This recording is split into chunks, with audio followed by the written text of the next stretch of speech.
Markets. Joining us now by phone is Vice President J.D. Vance. Mr. Vice President, thank you so much for joining us tonight. Yeah, of course. Good to be with you. This seems like you guys have gotten this to the finish line. It seems like there's an actual peace deal, at least at the moment, that's agreed upon and ready for signing. I'd love for you to tell us your thoughts on it.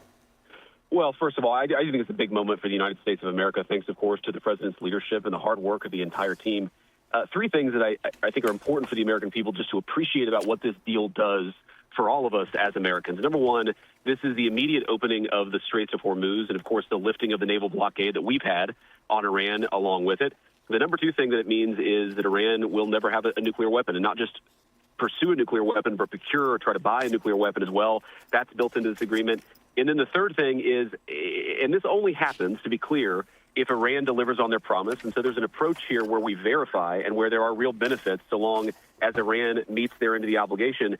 But if the Iranians comply with this deal, it is going to fundamentally transform the Middle East for the next 50 years. It's going to end the war. It's going to make the Middle East more investable. It's going to mean a lot of prosperity, lower energy prices for the American people. This region of the world has been a basket case for my entire life and longer than that. And what the president has really set us to do is to certainly eliminate the nuclear threat of Iran.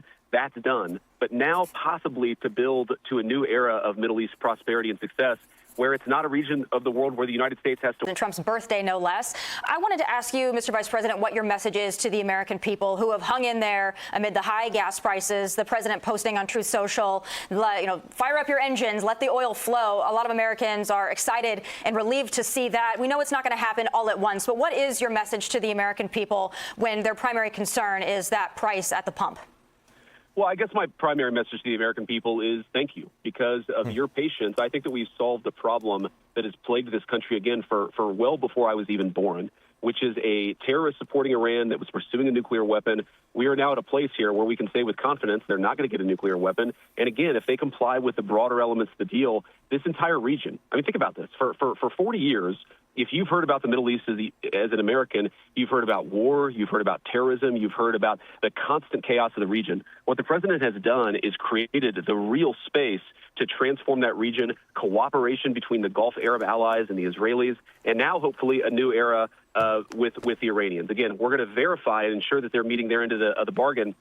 But this is just a great thing for the American people. I know that they've suffered from high gas prices. The president has certainly been very concerned about that fact. But what we're going to be able to do is drive down the cost of energy, not just now, but for the long term, and create a real engine of prosperity in the Middle East where Americans benefit from those lower energy prices, lower gas prices, and we don't have the same risk of chaos that we've had for the last generation. That's big, big wins for the American people. I know that this has been a hard time for a lot of Americans, but we've achieved something great for them. I think Trey has got a question for you, Mr. Vice President. After Hezbollah there, and ultimately this agreement was reached, a ceasefire on all fronts, including Lebanon. Could you take us behind the scenes of what that moment was like leading up to this deal actually being signed?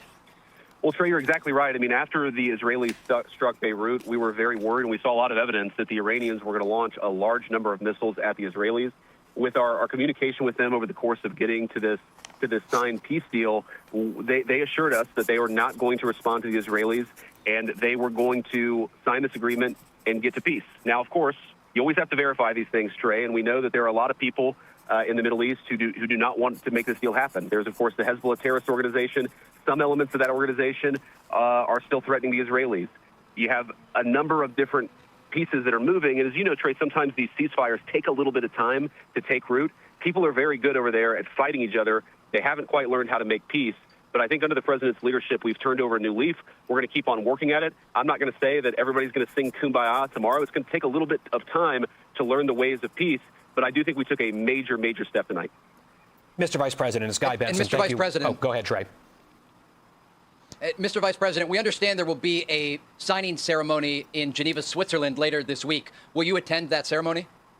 I think we're still figuring out the logistics on who's going to attend that signing ceremony. I certainly plan to be there, but it's possible the president himself could be there. We'll figure it out, Trey, but what we know is that we've got a lot of work to do, but a very big win for the American people tonight. We're just going to keep on working at it, keep on driving energy prices down, keep on ensuring that that region of the world is less of a basket case, and finally, and most important, news, political reporting, business analysis, and weather coverage.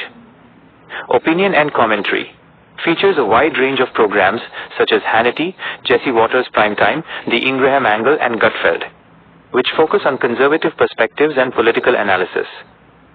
Digital Presence operates a popular website and mobile apps, including the new Fox One platform, that provide articles, live stream television, on-demand clips, and podcasts. Fox Nation, a subscription-based streaming service that offers original documentaries, lifestyle shows, and exclusive content. Key characteristics: political alignment. The network is widely characterized as having a conservative editorial stance and is known for its pro-Republican and pro-Trump perspectives. Media impact. It maintains a large and loyal audience, often leading cable news ratings.